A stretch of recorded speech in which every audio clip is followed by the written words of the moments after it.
Hello everyone, welcome to Wise Education, and today we will start a new topic, that is the cell. As you can see here, this is the figure, this is the unit of life. इसमें क्या दिखाया हुआ है कि जो unit होती है life की वो क्या होती है, वो होती है आपकी सेल। सेल इवन हम लोग फिजिक्स में भी पढ़ते हैं, लेकिन वहाँ पर उसका मीनिंग कुछ और होता है और यहाँ पर कुछ और है। ठीक है, तो यहाँ पर हम लोग जो डिस्कस करने वाले हैं सेल, वो ऑब्वियसली क्योंकि लाइफ से रिलेटेड है तो बायोलॉजी के रेफरेंस में ही हम लोग डिस्कस करेंगे।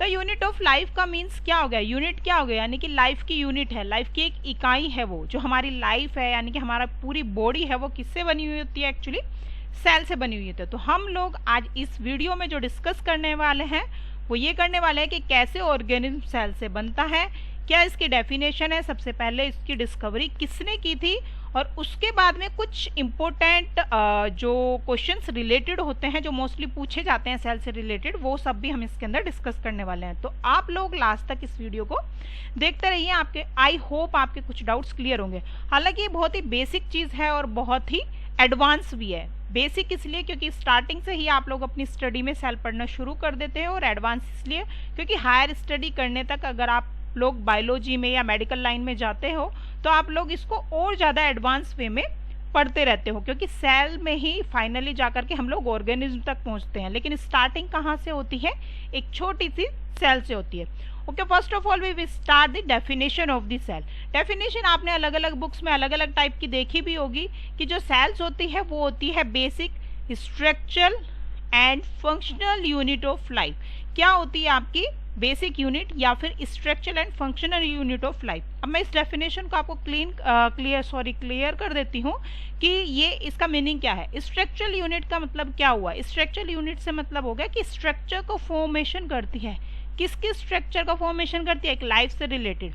और लाइफ हमेशा हम लोग लिविंग बीइंग से ही समझते हैं कि जो भी लिविंग थिंग होती है वो सब क्या है, उनकी एक अपनी पर्टिकुलर स्ट्रक्चर होती है, एक पर्टिकुलर एरिया होता है कि उसको क्या फंक्शन करना है सॉरी ऑर्गेनिज्म क्या बनता है, तो वो स्ट्रक्चर बनाता है। बाद में जाकर के कॉम्प्लिकेटेड ऑर्गेनिज्म का फॉर्मेशन किससे होता है, सेल से ही होता है। Functional unit of life, functional again जो हमारी लाइफ है वो कुछ फंक्शन पर डिपेंड करती है। जैसे कि हम लोग अपनी बॉडी की ही बात करें तो उसके अंदर हम लोग देखते हैं डिफरेंट फंक्शंस है, डिफरेंट ऑर्गन्स है जिनका कि अपना पर्टिकुलर फंक्शन होता है। जैसे कि किडनी का क्या होता है, यूरिन फॉर्मेशन करती है या फिर प्यूरिफाई करती है ब्लड को, राइट।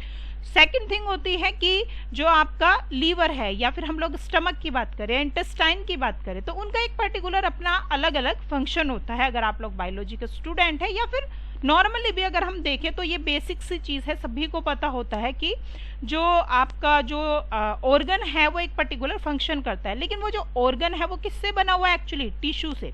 और टिश्यू किससे बना हुआ है, टिश्यू बना हुआ है आपका अगेन सेल से। ठीक है, तो इस तरह से फॉर्मेशन जो हुई वो स्टार्टिंग कहाँ से हुई है, आपकी सेल से हुई है। इसीलिए हम लोग उसको बोलते हैं बेसिक यूनिट या functional and structural unit of life. और you can say the cell is the basic membrane bound unit. हाँ, मेम्ब्रेन बाउंड यूनिट होती है, एक यूनिट है वो, that contains fundamental molecules of life. Fundamental molecules यानी कि सेल के अंदर जब हम लोग डिटेल में उसको डिस्कस करते हैं या उसकी स्टडी करते हैं तो हम लोग देखते हैं उसमें डिफरेंट पार्ट्स है। माइटोकॉन्ड्रिया है, आपका एंडोप्लाज्मिक रेटिकुलम है, न्यूक्लियस है, प्रोटोप्लाज्म है, तो जिसके अंदर डिफरेंट डिफरेंट क्या होते हैं, कुछ मॉलिक्यूल्स उस प्रोटोप्लाज्म के अंदर प्रेजेंट रहते हैं। उसके अंदर और कुछ मॉलिक्यूल्स होते हैं आपके, कुछ कार्बन से बने हुए होते हैं, हाइड्रोजन से, ऑक्सीजन से, तो कुछ मॉलिक्यूल्स जिनको कि हम लोग बायोमोलिक्यूल्स बोलते हैं। और वो हमारी बॉडी के लिए, हमारी लाइफ के लिए बहुत ही यूजफुल होते हैं, हमारी कंप्लीट लाइफ ही डिपेंड करती है उस पर।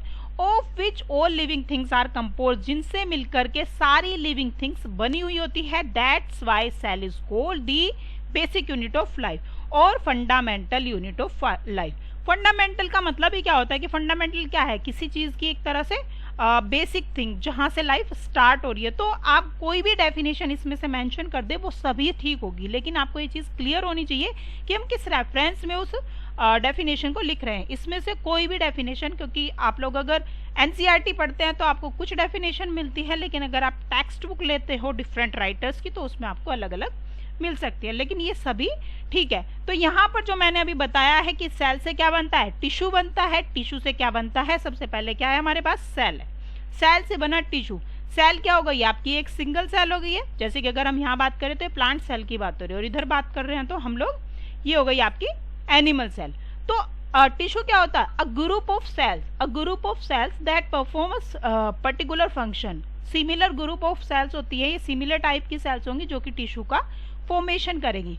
उसके बाद ऑर्गन बन गया। ऑर्गन यानी कि सपोज करो यहाँ पर हार्ट की बात हो रही है तो हार्ट के अंदर कुछ पर्टिकुलर टिश्यूज होंगे, हार्ट बीट होगी, उसके अंदर आपके मस्कुलर टिश्यूज होंगे, ठीक है, और आपके कुछ नर्वस टिश्यूज भी होंगे उसके अंदर। तो वो क्या करेंगे, मिलकर के टिश्यूज क्या बना देंगे, ऑर्गन बना देंगे। वो ऑर्गन पर्टिकुलरली एक फंक्शन को परफॉर्म करेगा। बट ये जो ऑर्गन है, अब अगर हम लोग देखें कि हम लोग देखते हैं कि जो हार्ट की बात करें तो सिर्फ हार्ट ही क्या इन्वॉल्व होता है सारे फंक्शन में? नो, इसके साथ साथ आपके आर्टरीज, वेन, यानी कि पूरा सर्कुलेटरी सिस्टम। क्या वर्ड आ गया? System. That means organ system बनता है। किससे? ऑर्गन से। और वही ऑर्गन सिस्टम फाइनली, ये तो सिर्फ एक सिस्टम की बात हुई, इसी तरह से हमारी बॉडी के अंदर सर्कुलेटरी सिस्टम होता है, आपका डाइजेस्टिव सिस्टम होता है, रेस्पिरेटरी सिस्टम होता है, ठीक है, और आपका क्या होता है, रिप्रोडक्टिव सिस्टम होता है। तो ये सभी कंबाइनली मिलकर के क्या बना देते हैं, एक कंप्लीट ऑर्गेनिज्म प्रिपेयर कर देते हैं। सेम थिंग प्लांट के अंदर भी होती है, बस उसके अंदर कुछ चीजें डिफरेंट होती है, बट ये सब चीजें जो कि लिविंग बीइंग से रिलेटेड है वो सेम प्लांट में भी प्रेजेंट होंगी। थोड़ा बहुत स्ट्रक्चर इंटरनली डिफरेंट हो सकता है, जैसे कि हम लोग सर्कुलेटरी सिस्टम बताते हैं, इसके अंदर क्या होता है, ट्रांजैक्शन होता है जो कि जाइलम फ्लोएम के थ्रू होता है, लेकिन सिस्टम उसके अंदर भी फॉर्म होते हैं।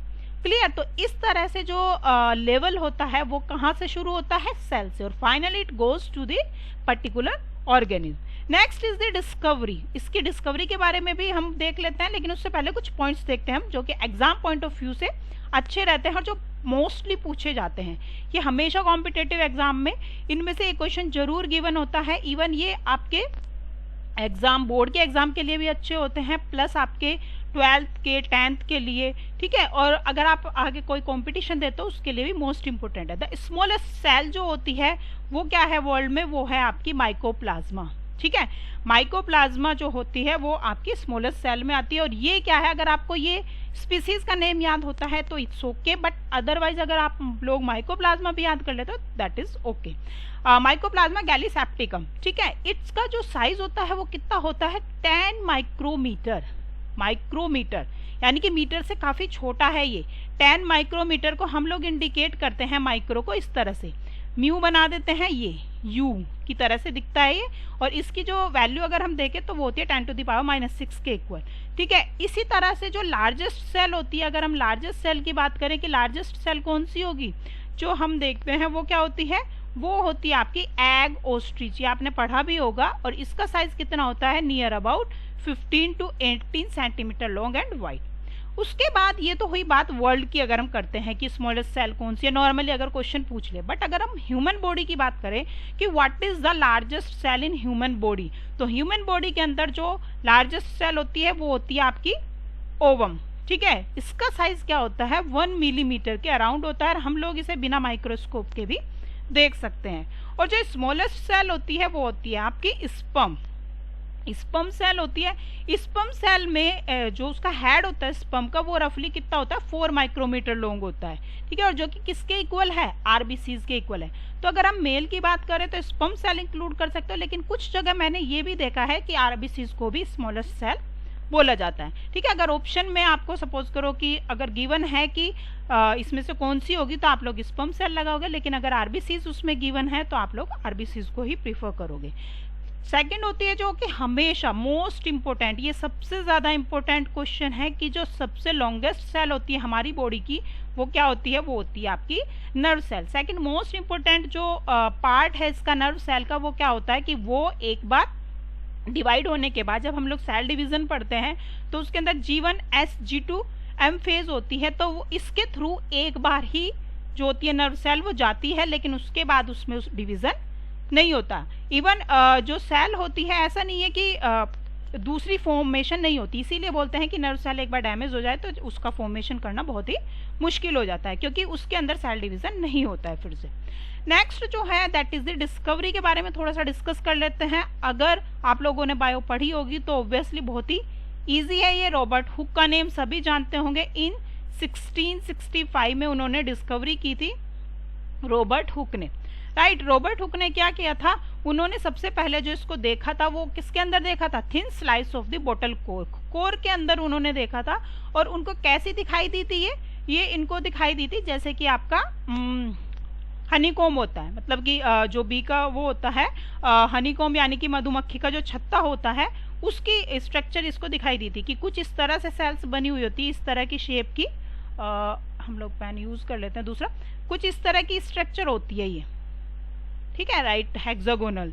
तो उस टाइम पर जब उन्होंने देखा था तो उन्हें कैसा लगा कि छोटे छोटे पोर्स है उसके अंदर प्रेजेंट है, तो उन्होंने उसको वर्ड दे दिया सेल्स, ठीक है। तो सेल्स जो है एक्चुअली वर्ड कहाँ से आया था, वो वर्ड आया था लैटिन वर्ड से, दैट इज द सेला, और जिसका मीनिंग होता है ए स्मॉल रूम, एक छोटा सा रूम है। लेकिन उस टाइम पर क्योंकि जो माइक्रोस्कोप था उनके पास काफी डेवलप नहीं था, तो उन्होंने क्लियरली वो चीजें उसके अंदर जो भी प्रेजेंट थी सेल ऑर्गेनेली वगैरह वो क्लियरली नहीं देख पाए थे, और रॉबर्ट हुक को लगता था कि ये डेड सेल्स होती हैं, राइट। लेकिन बाद में जब डिस्कवरी हुई उसके बाद लुईवेन हुक जो थे साइंटिस्ट थे, उन्होंने बाद में डिस्कवर किया उसके क्योंकि उन्होंने इलेक्ट्रॉन माइक्रोस्कोप से चीज़ों को देखा, और उसके बाद इन्होंने देखा कि ऐसा नहीं होता कि सिर्फ इसके अंदर टीनी सा पोर प्रेजेंट होगा, ये ऐसा नहीं होता कि ये एक पोर लाइक स्ट्रक्चर है, बल्कि इसके अंदर और भी चीज़ें प्रेजेंट रहती है। क्योंकि इलेक्ट्रॉन माइक्रोस्कोप से जब हम देखते हैं तो हमें चीज़ें और भी जो माइन्यूट है, क्योंकि उसकी मैग्निफिकेशन पावर जो होती है वो काफ़ी ज़्यादा होती है। मैग्निफिकेशन पावर से मीन्स हो गया कि जो साइज है हमें किसी भी कंटेंट जो हम देख रहे हैं उसका साइज बहुत बड़ा दिखाई देता है उसके अंदर। तो ऑब्वियसली कोई चीज़ हमें छोटी सी दिख रही है तो हम उसके पार्टिकल्स नहीं देख सकते, लेकिन अगर वो बड़ी है दिखे हमें या लार्ज साइज में हम लोग देखें, जैसे कि हम लोग जूम करके देखते हैं किसी चीज़ को, तो जूम करने से क्लियर हो जाती है ना पिक्चर, तो सेम चीज़ यहाँ पर भी वही है। तो इलेक्ट्रॉन माइक्रोस्कोप से वो चीज़ों के अंदर देख पाए। उसके बाद लुईवेन हुक ने क्या किया, व्हाट हैपेंड, लुईवेन हुक ने क्या किया कि इसके अंदर जो साइंटिस्ट थे लुईवेन हुक, उन्होंने एक दूसरी टर्म दी, उन्होंने नेम दिया एमेनकुलस। एमेनकुलस का मीन्स क्या होता है कि जो पुराने टाइम में यूज करते थे माइक्रोस्कोपिक ऑर्गेनिज्म के लिए, जैसे कि उसके अंदर आपका क्या हो गया, आपका हो गया बैक्टीरिया, आपका प्रोटोजोआ हो गया और कुछ छोटे छोटे एनिमल्स। तो इसलिए उन्होंने ये वर्ड यूज किया था कि सब हम लोग सिर्फ कोर्क की सेल की बात नहीं कर रहे, बल्कि एनिमल की भी कुछ सेल्स जो होती हैं वो इसी तरह से होती हैं या इसी से बनी हुई होती है। जो मोस्ट इम्पोर्टेंट पॉइंट इसके अंदर है और जो कि मतलब बहुत रेयरली हम लोग देखते हैं, that is the book name. जो सबसे पहले रॉबर्ट हुक ने जिस बुक के अंदर इसको डिस्क्राइब किया था वो थी माइक्रोग्राफिया, राइट। तो कौन सा नेम था उसका नेम था माइक्रोग्राफिया, और 1665 में इसने डिस्कवरी की थी, और उसके बाद में फिर इन्होंने इसका नाम दिया था सेल्स, या सेला बोला था पहले, तो बाद में फिर सेल दिया गया। सेल का मीनिंग होता है स्मॉल रूम सॉरी।